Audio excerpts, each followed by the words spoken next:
Hello, Bill Molyneux here with Bill's History and War Game World, or just a War Game World, it's just easier. We're at Fort Frederick for their historic timeline today, and oh my gosh, it's Goober the Traveling Bear. Alright, well, we're going to walk around some of the historians that are here today, get their story. We have French-Indian War, Revolutionary War, the American Civil War, World War I, World War II, Vietnam, I believe, and also the CCC Conservation Corps. And we have to thank the Conservation Corps for the work that they did here in the 30s to rebuild these walls here at Fort Frederick, and a lot of other chores that they did. So I hope you'll watch the rest of this video. Well, I am here with Park Ranger Robert Ambrose at Fort Frederick. And Robert, what are we doing this weekend here at Fort Frederick?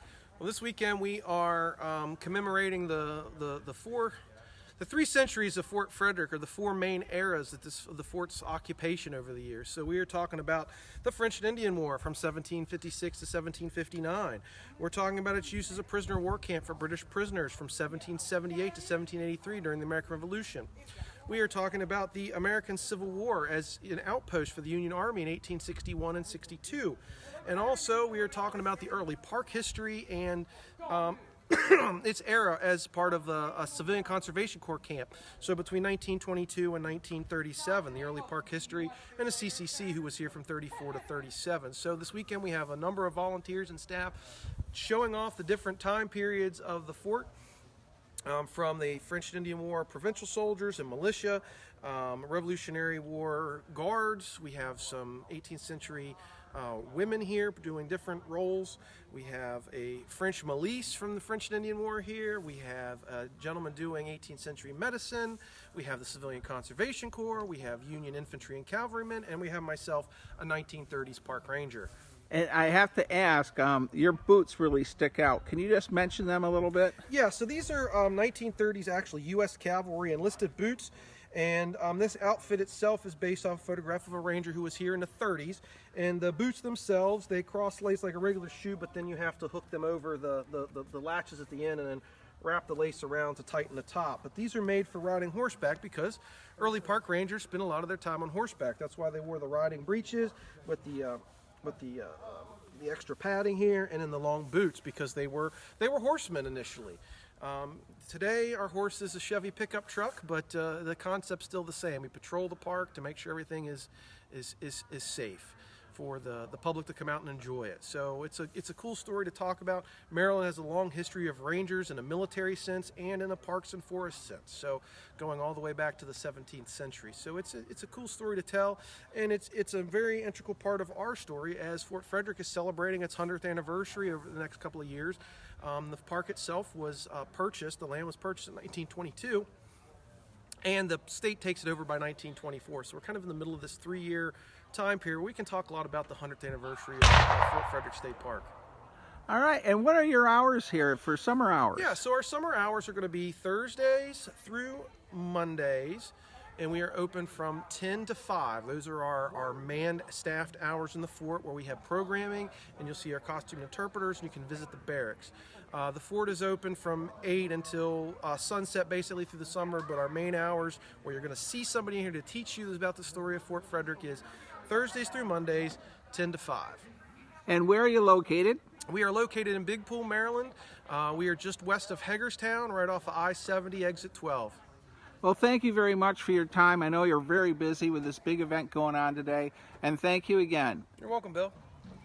Hello, everyone. I'm here with Ryan, and he is an American Civil War historian. And Ryan, take it away. What are you doing here at Fort Frederick?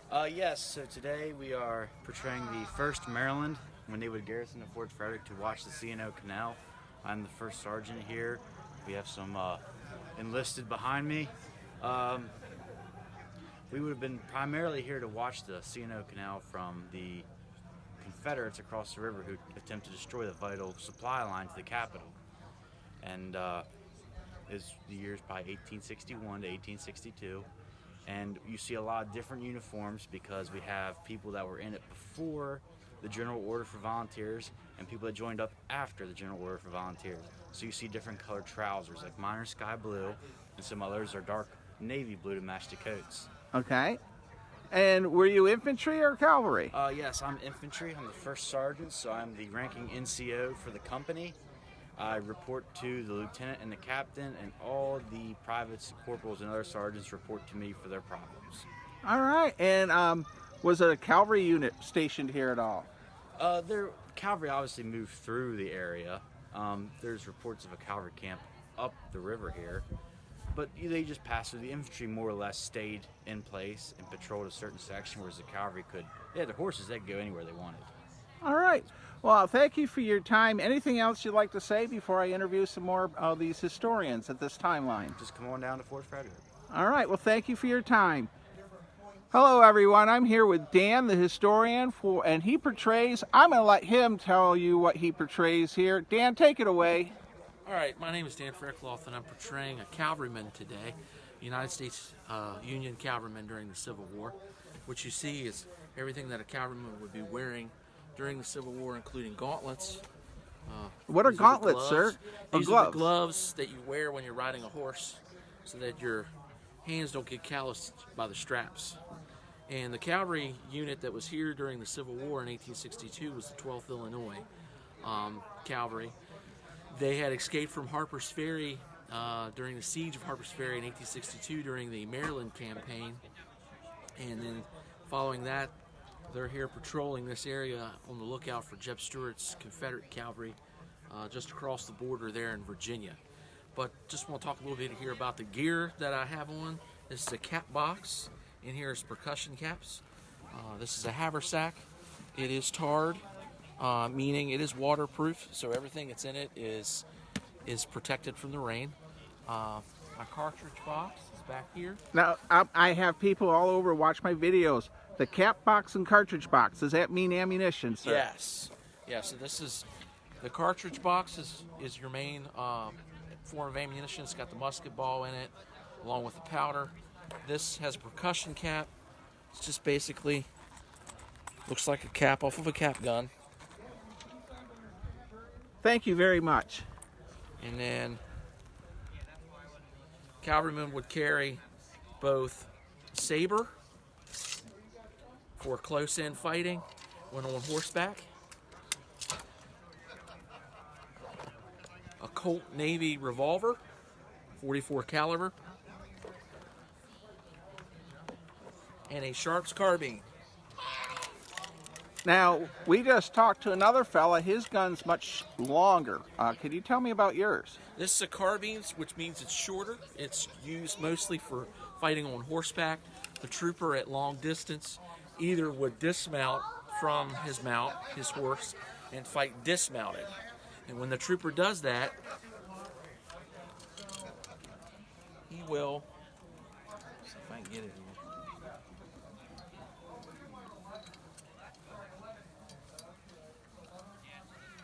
Horse is going to do this. The trooper would unhook so that this, well, first of all, when the trooper would mount the horse, this would be unhooked like this here, so as you're riding, it's right along the side and you can grab it easily. But when you dismount, you're going to take this and wrap it up and then hang it.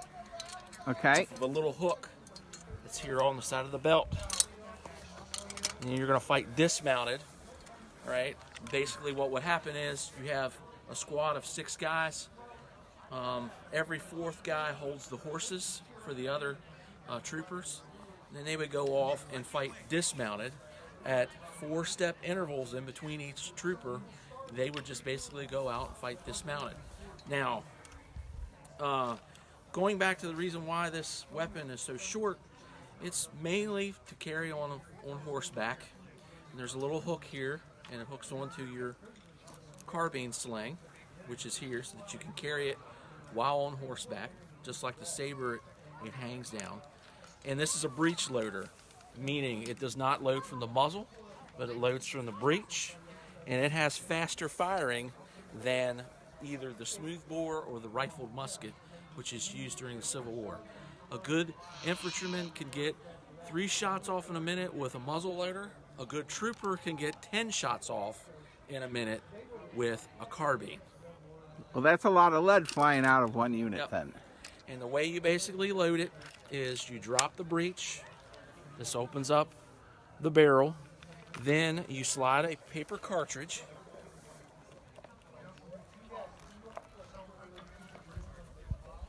into the barrel, leaving a little bit of the cartridge on the end. That comes up, clips the end of the cartridge. A little bit of powder gets inside the block. And that's where you were talking about those caps. And then you take a percussion cap and you place it on the cone. And you could do that 10 times a minute. Yep, 10 shots a minute. So they had to be well trained. Yes. Good cavalryman's going to train on foot first, and then he's going to get a mount. He's going to train on foot. Everything you do on foot is basically copied when you're on a mount. Wow. You seem like you have a lot more to deal with than the infantryman I just interviewed earlier. Yes. When the infantryman is lounging in camp, doing lounging about activities, either playing poker or lounging around writing letters and those types of things, we're up taking care of the horse. So our first duty is to the horse in the morning, and then after that it's ours. But that's right, you have to take care of a horse. Everybody thought joining the cavalry was going to be easier than marching around on foot because you get to ride, but while the infantryman is lounging around, we're taking care of our mounts. Wow, that you gave me a great interview. I want to say thank you. And is there anything else you'd like to top this off with before we say goodbye? And I'll go talk to another historian. No, thank you. All right. Covered it. Thank you very much, sir. All right. Well, I'm here with Mr. Jamie of Gettysburg. He's a great historian. And Jamie, take it away. What are you doing here at Fort Frederick? I'm portraying a member of the Frederick County Militia, circa 1756. These were civilians who would enlist for 30 or 60-day periods. They would come here, live in the barracks. They would be issued a stand of arms. In my case, it's a Royal Navy Sea Service musket, model 1746. No frills. These had none of the details of a normal brown bess, in which they were slathered with Japan asphaltium. So very basic musket. In fact, this is a reproduction, but a cock right here has been found at a nearby archaeological dig. So we know these Sea Service muskets were used here. The rest of my kit is a militia, fairly crude hemp webbing. They called them cartridge pouches. This is a 24-round box. I've also been issued a British Army haversack made from linen, as well as a British canteen. Militiamen own none of this. It would have been issued to him here at the fort for his enlistment. Was served 30, 60 days, sometimes 90, and then you return home. Your service is over. Wow, and I noticed your musket, does it take a bayonet? This musket does. The Sea Service muskets were originally not meant for bayonet use. They were stored aboard ships in the Royal Navy. The Japanning protected them from the sea air, from corrosion. But beginning in 1740, the Royal Board of Ordnance ordered that all Sea Service muskets be cut down 4 inches from the stock, so they could accept a bayonet. The British Army being obsessed with bayonets at that point. So this would have been cut down so it could accept a bayonet, but they weren't originally produced or issued that way. All right, and was the Maryland militia, did you guys get sent out with Braddock's men or anything in that manner? Some did, and they would have gone out with the provincials. They did not have a happy time of it, of course, and they made their way back to Frederick County afterward. And their accounts that they barely had the clothes left on their backs when they returned. So the survivors were in pretty rough shape once they returned from the scene of Braddock's defeat. Well, thank you very much for your time. Is there anything else you'd like to say before we close out? Fort Frederick's a great site. It's one of the unheralded jewels in Maryland state history, and I encourage everybody who's coming by, to at least stop by and pay us a visit. All right. Well, thank you very much for the interview. Thank you, Bill. Well, as we continue our adventures here at Fort Frederick, all the men at the fort would not survive with all the women that had to do the different duties and help to keep the fort running. And What are the many things that you girls did? Well, so technically the women were employed and salaried as laundresses, so they would handle the laundry, they got a daily wage, and were held to the same military standards of discipline as the men, which meant that if they were rowdy or anything went wrong, they were held to same punishment, everything goes the same. But also, if they wanted to earn an extra bit of money on the side, they could cook for the officers. The enlisted men, for the most part, did their own cooking, but women could cook for the officers, they could help with the doctor, anything to pick up a little extra change on the way.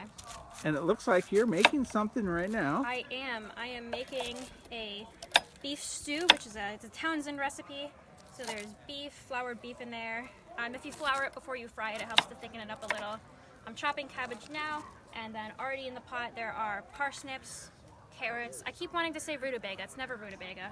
We don't have rutabaga. That's what I say anytime for any vegetable. We have potato in there, and later we're going to have chunks of bread in there, sort of like dumplings almost, but they help to again. And that's cooking over here at the fire. I'm going to go walk over here. Go for it, and I can give it a stir.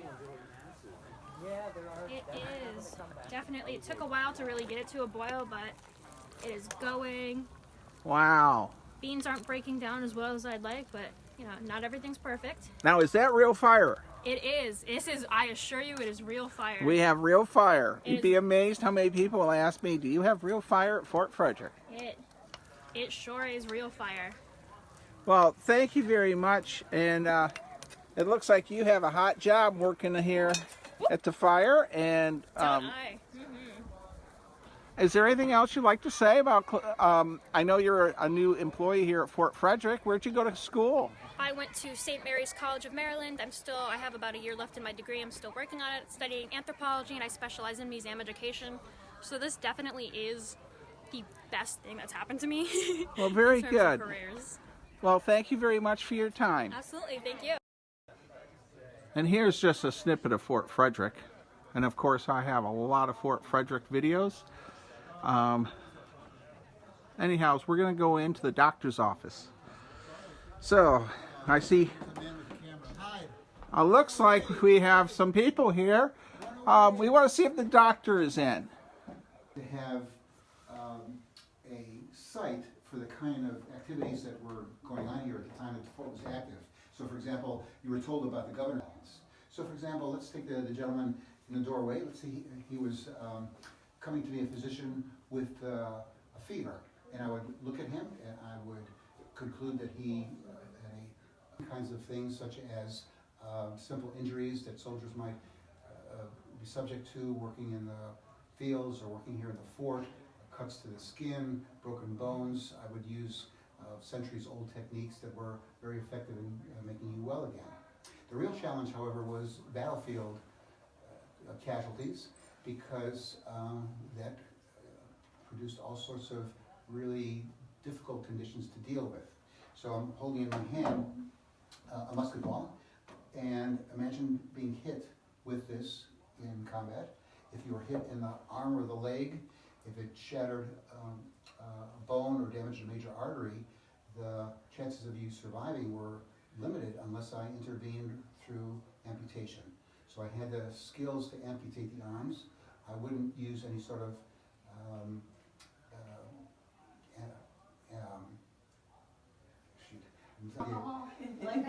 well, you could, yeah, so they didn't have chloroform and ether. That doesn't come about until the Civil War. But they could give you alcohol, although alcohol back then was considered a stimulant. They would hope that perhaps the intensity of the procedure would be such that you would faint and then not suffer the consequences. But as far as dealing with amputations, normally, depending on circumstances, I ask for a volunteer to go through a mock amputation, but as you can see, I have all the devices here necessary to conduct an amputation. One of the things I would want to do first, of course, is remove any exterior clothing from the wound area, like I might have if I was in a uniform, for example.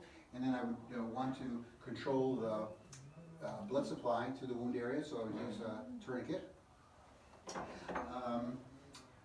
I might want to use an anesthetic.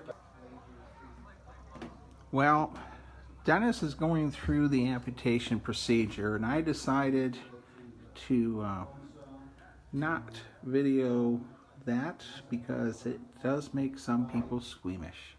So this is the doctor's office, and we're going to go on to another part of the fort, and thank you. Well, I am here with Troy Heck, who's there, and Dan the Rat Man, and thank you for your service, Dan. I think he had, what, 50 years? 30. 30 in the Air Force, top turret gunner of a B-17. I got in when I was born. Well, they're here at Fort Frederick for our timeline, and take it away, fellas. What are you guys portraying? So what we're portraying is the Civilian Conservation Corps, Company 1353 that was here at Fort Frederick, and we are State Park #1. So first state park in Maryland being built by the Seas, as we effectively call them, the Seas. And they are called the CCC Boys or the Seas Boys. They're, even though they were men, they were 18 to 25-year-olds, but they're affectionately called the Boys. What we're showing is early camp here. When they first show up in April of '34, they're living in tents, sleeping on cots, doing that thing until their barracks are built and they move into permanent quarters. But they're here for 3 years. And what are they doing? They're reconstructing this fort here. So if you look along the top of our walls, you'll see a darker color. They're using a Portland cement to add stone to reconstruct the fort instead of a limestone mortar, the lighter that's on the bottom. But after they get, while they're building the fort, they bring in stone masons to train the boys how to do it properly. And they build all the log cabin buildings outside the fort. They build the roads, they build the picnic pavilion, the whole park basically. And at the same time, they're building the Washington Monument over in Boonesboro, Maryland, because they've got the stonemasons here. And that's a crazy ride. They're putting them in Army trucks, driving 25 miles an hour all the way over to Boonesboro, so that's a nice long ride every day. Wow, and I'm going to ask, Troy, you're wearing, looks like a green wool Army-type clothing, and then, Dan, it looks like you're wearing more of a naval look. Were they military? So they're not military, but the War Department is supplying all their stuff. So everything we're wearing is World War I surplus equipment. So this is just a basic Army denim jumper from 1919 style. Just the denim pants and a jumper, as they call this. So it's a pullover, but also the wool shirt and the Daisy May hats here. So, and what are the big pockets for? I noticed that you have these huge pockets there. yeah, so these are not very functional because they don't have a button, so they're only good for maybe to do a Napoleon thing. But otherwise, that's the thing you can tell that they're early pants, because the pockets are patch pockets. They're sewn on the outside of the jeans.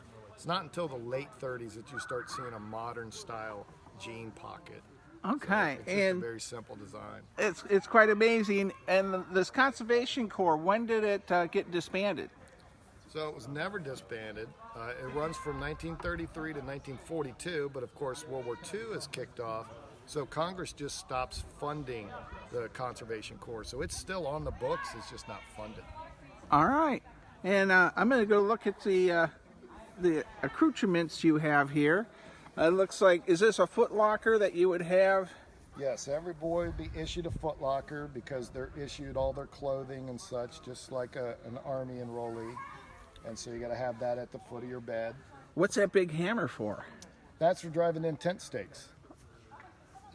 Wow. And I'm going to go, you have a beautiful display here. Is that a bug spray canister? This is actually a pump sprayer for fighting fire. So it's a backpack sprayer they put on, and you can shoot water to, and this is still used by the Forestry Service today. And it looks like you have some photographs here. And on my YouTube channel, I do have a couple other Conservation Corps videos. One, Dan talks about the history of the Conservation Corps. And I have another video of the Conservation Corps in Elmira, New York, where they rebuilt the area for camping at the Newtown battlefield. All right, we're going to go back to Dan and Troy, see if they have any last-minute closeouts. Anything you guys both like to say before I go to another historic site here?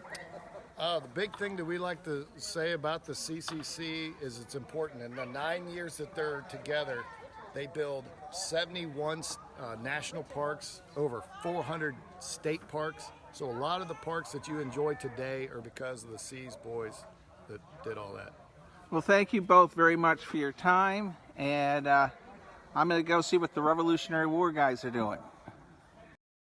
All right, so we have Dan, the Ratman Park Ranger, and he is a CCC, Conservation Corps, and he has, Dan, what's on your back?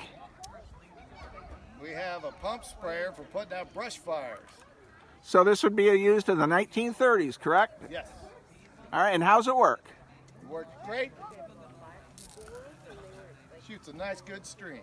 So luckily, Goober the Traveling Bear is out of the way because I know you'd probably like to get him with that super soaker. I heard he's on fire. I'd like to put him out.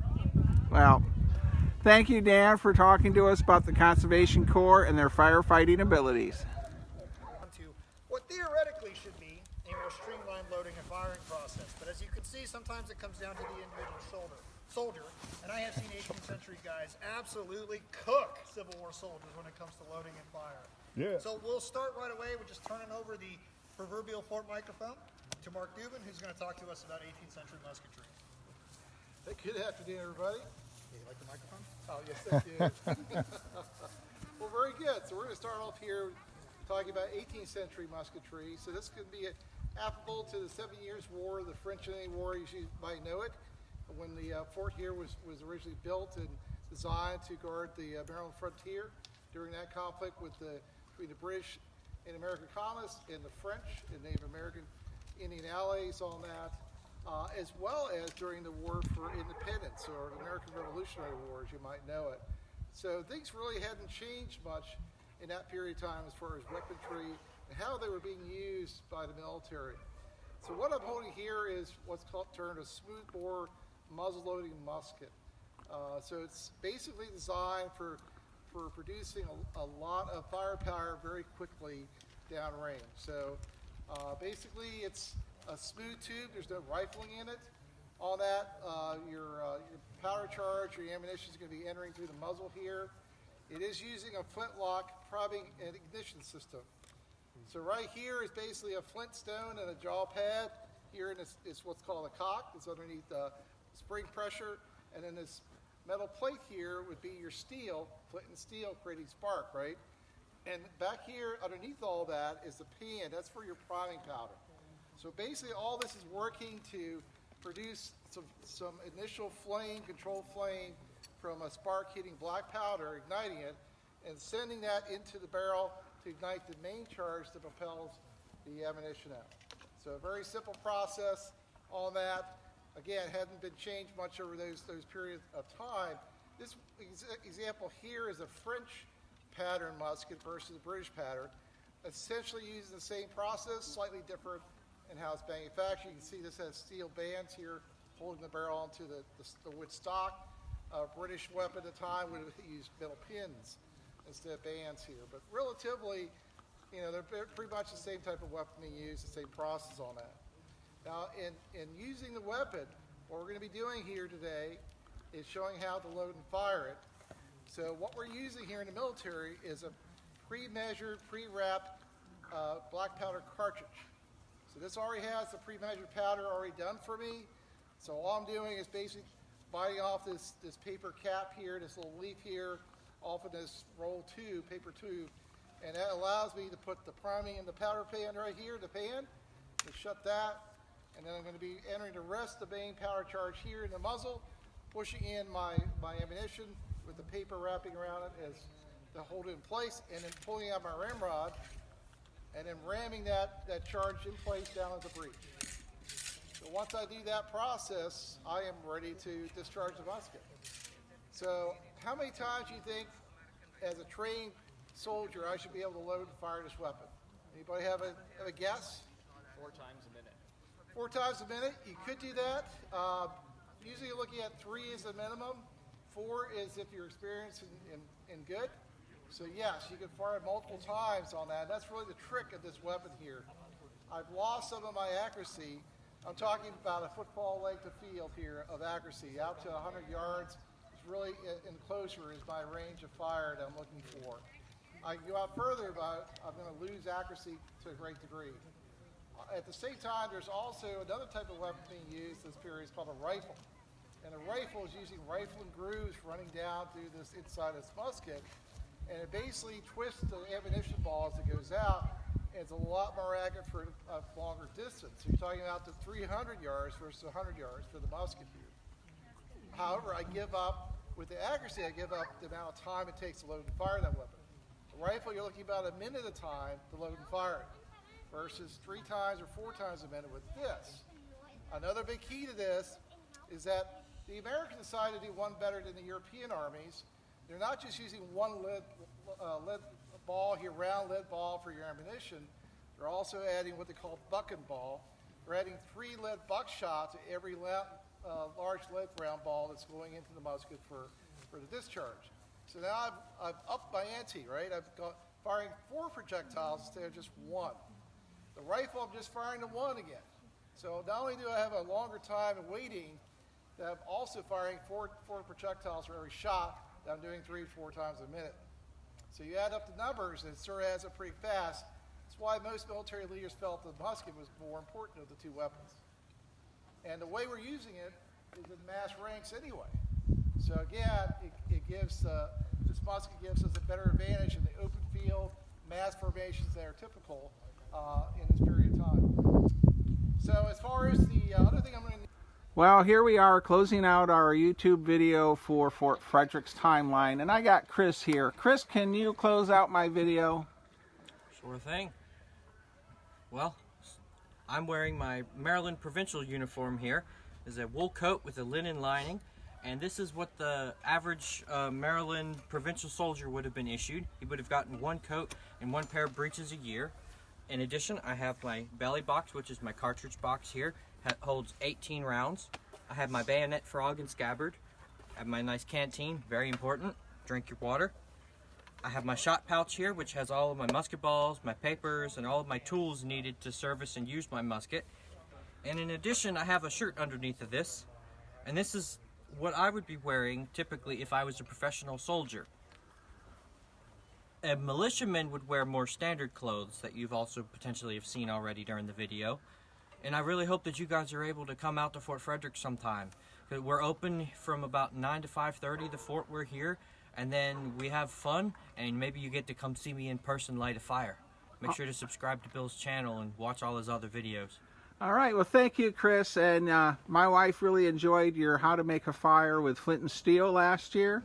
And thank you, everyone. Come visit Fort Frederick. Please stay safe, be kind, and be courteous. Life is short. Thank you.